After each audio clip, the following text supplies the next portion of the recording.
Hello and welcome to the Daily Aus. I'm Emma Gillespie. I'm Zara Seidler. This week, Australia became the second country in the world to mandate health warnings on individual cigarette sticks. The change is a part of several new tobacco control measures, which we're going to take you through in more detail in today's deep dive. Now, Em, we have spoken many times and written many times about vaping as of late. It's the new thing that we know is particularly pertinent when it comes to young people. But as a result, I do feel like certainly in the media and perhaps at society at large, we have stopped talking about cigarettes as much perhaps as we have as vapes.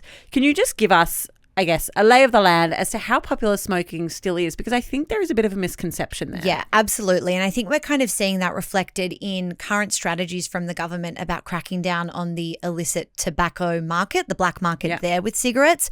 But in terms of what we know definitively about the smoking rate in Australia, it's more than halved since 2001, so a lot of progress has been made. Government data shows us, though, that 8.3% of Australians over the age of 14 smoke tobacco cigarettes daily. Now, in 1991, that figure was 24%. So, as I said, a lot of progress has been made, but that's still 8.3% of Australians. Now, there has been a global decline in tobacco usage around the world. This is not a unique trend in Australia, but we are here in Australia actually exceeding global targets. So the World Health Organization set this goal for countries around the world to reduce their tobacco usage by 30% between 2012 and 2025.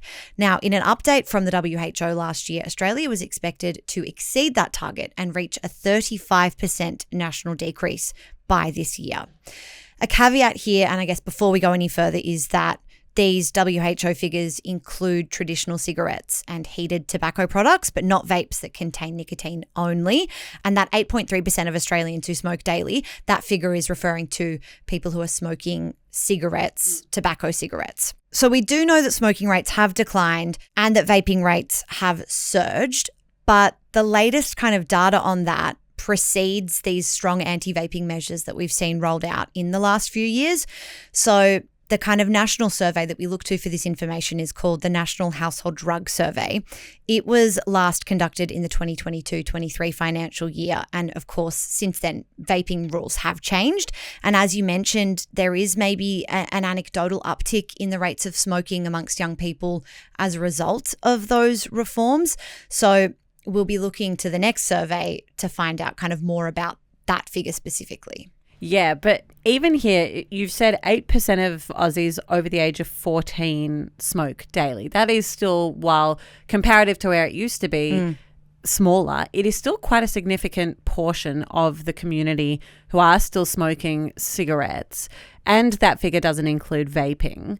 What does the data tell us about the health outcomes for these smokers? Yeah, so we've learned so much over the last, however many decades. Exactly. So even though there are less people smoking, the negative health outcomes caused by smoking are still very, very serious, and there are many health issues associated with smoking. A statement from the Department of Health last month actually said that long-term smokers die 10 years earlier than non-smokers, and tobacco smoking remains one of the leading causes of preventable death and disability in Australia. So what we're kind of seeing rolled out this week in response to that are some new measures aimed at improving public health rates overall, aimed at reducing those preventable deaths. And part of that includes several new health warnings. Yeah, and so this is what I really wanted to zero in on, because when we received this information, we weren't sure if it was April Fool's, just by nature of the day. When you're working in news and it's April 1st, you never quite know what you're meant to do with that.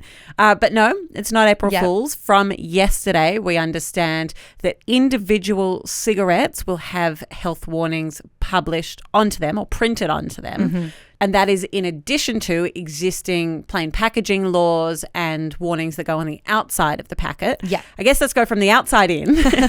What those plain packaging laws have been in place for quite a while now. What do we know about their effectiveness? And then I want to go to this more recent news. Yeah, so you would probably be very familiar with those quite graphic images on the packaging of cigarettes. Those warnings have been in place since December 2012. So things like messaging and images of a gangrenous foot, which has a warning alongside it saying smoking causes vascular disease. Everyone has seen those pictures, and experts say that those warnings are effective, that they do work when it comes to increasing knowledge about the harms of smoking and preventing smoking uptake and encouraging smokers to quit. But what they have acknowledged is that their effectiveness decreases over time. So as we become more and more accustomed to seeing these images, they are less shocking, we become desensitized to them, and they are therefore less impactful. So it's hoped that a range of mandatory new tobacco health warnings are going to shift that sentiment again and provide smokers that education and also access to support services. Okay, so talk me through those changes then. I mentioned one of them before. Yeah, so as of the 1st of April, yesterday, all cigarettes sold in Australia must have those individual warnings printed on them, as you mentioned. Under the changes, that includes 8 different phrases. So each cigarette will have one of 8 phrases. That includes a phrase causes 16 cancers and damages your lungs and damages your DNA on each cigarette. Now, according to the Department of Health, those warnings provide information to, quote, help people understand the consequences of smoking and encourage people to stop smoking or to not start at all. I don't know if you can answer this, but the logistics of this blows my mind. Yeah. The idea of printing these tiny messages on these tiny cigarettes. Yeah. And then my brain immediately goes to, does the message disappear when you start smoking? How does that actually work? No, it's a really good question. And I think we all had that question when reading this announcement. The warnings are actually printed on both sides of the cigarette filter. So it's the filter part of the cigarette that doesn't burn down rather than the paper. So these warnings are preserved on that filter on either side, long after the cigarette has been smoked. And, even though this is a really interesting kind of reform, it's not the first time it's happened in the world. The government announced this legislation about a year ago, and at the time there was no one else doing it. But since then, Canada has actually rolled out its own very similar approach. There are phrases like, quote, poison in every puff and cigarettes cause cancer that appear near the filter of cigarettes sold there. The Canadian Cancer Society has said that those health warnings are there with every cigarette and every puff during every smoke break. They simply cannot be ignored, they said. I mean, even though there is one country, that's not a lot. There's not a lot of precedent here. And Australia has kind of led the way when it comes to tobacco reform, and clearly the same is being done here. You did mention, though, that the individual warnings are not the only reforms that took effect yesterday. What else was there? Hi, I'm Ola. And I'm Elliot. We're the 2-person team behind everything video and audio here at the Daily Aus. If you want to help us grow so we can deliver more of the content that you love, be sure to hit subscribe. Now let's get back to the video. Yeah, so there are also 10 new graphic health warnings for cigarette packaging. So the ones that we discussed before that were introduced originally in 2012, they're going to get a bit of a refresh. So some new and different images and messaging. There's also going to be these new health promotion inserts inside the packets of the cigarettes. So there'll be 10 new promotional inserts, and they will include information on quitting and support services like Quitline. So I think what's really interesting about these is that, rather than the shock factor maybe of the warnings and the images, these inserts are really focused on educating people about the benefits of quitting, the social benefits, the health benefits, and they provide advice and strategies to kind of help people quit and begin that journey with some resources and support. There is also a ban being rolled out on menthol cigarettes, and that's going to be a phased ban, which started yesterday. For people who maybe aren't familiar with what a menthol cigarette is, what is it and why menthols? Yeah, so this one is really about banning an ingredient that makes smoking taste better, essentially. So it's the same argument as vaping about the flavored vapes. Exactly. Yeah. So menthol cigarettes kind of have like a menthol bead near the filter that smokers crack, and it sends this kind of cooling flavor through the cigarette product. And I simply had no idea that's what happened. Learn something new every day. It's really interesting. And it's funny you mentioned the vaping flavors there, because the policy that has informed this kind of crackdown really ties into similar strategies that we've seen with vaping. So Health Minister Mark Butler launched a crackdown on flavoured vapes, and as part of that, he sort of described these products being marketed towards young people specifically. And that's what we're seeing here. There's this crackdown on smoking products that taste good or that look different. There's this other standardized measure being rolled out about the size of cigarette sticks. So no more novelty pack sizes or no more long cigarettes. I was going to say there was always, I mean, I don't know if this was pop culture, movies, I don't know what it is, but like the long, thin cigarettes being thought of as classy. Exactly. And I imagine this is all trying to crack down on repackaging something that, no matter which way you look at it, is still bad for you. Yep. So when he announced these new tobacco control measures, Mark Butler touched on exactly what you've just articulated, Zara. He said, quote, "Big Tobacco has found these innovative ways to make their products seem almost cool, particularly appealing to young Australians and young smokers."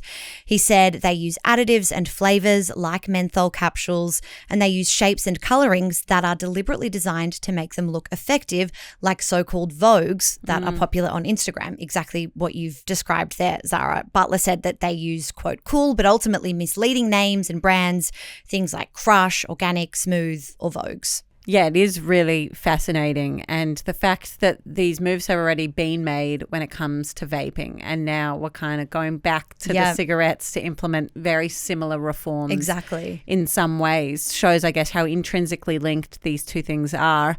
I do want to just finish by getting a sense of how health advocates in the country have responded to these reforms. Yeah, so they have been broadly welcomed by health advocates and groups like the Cancer Council Australia, who described our country as world leaders in tobacco control. I think, we've seen that over the years with the packaging reforms, with the taxation on cigarettes. They said that the reforms are, quote, "effective evidence-based measures." Interestingly, Cancer Council also pointed to the fact that the new warnings will include smoking harms that many people might not actually be aware of, such as diabetes, erectile dysfunction, cervical cancer, DNA damage, the impact of secondhand smoke on children's lung capacity. And then we had the director of QUIT, the support service, Rachel Anderson. She said she hopes the changes will educate Australians, quote, "acting as both a disincentive to smoke and a bridge to services such as Quitline and quit.org.au." I guess it's just a matter of time now to see whether these reforms are as effective as the government hopes that they will be.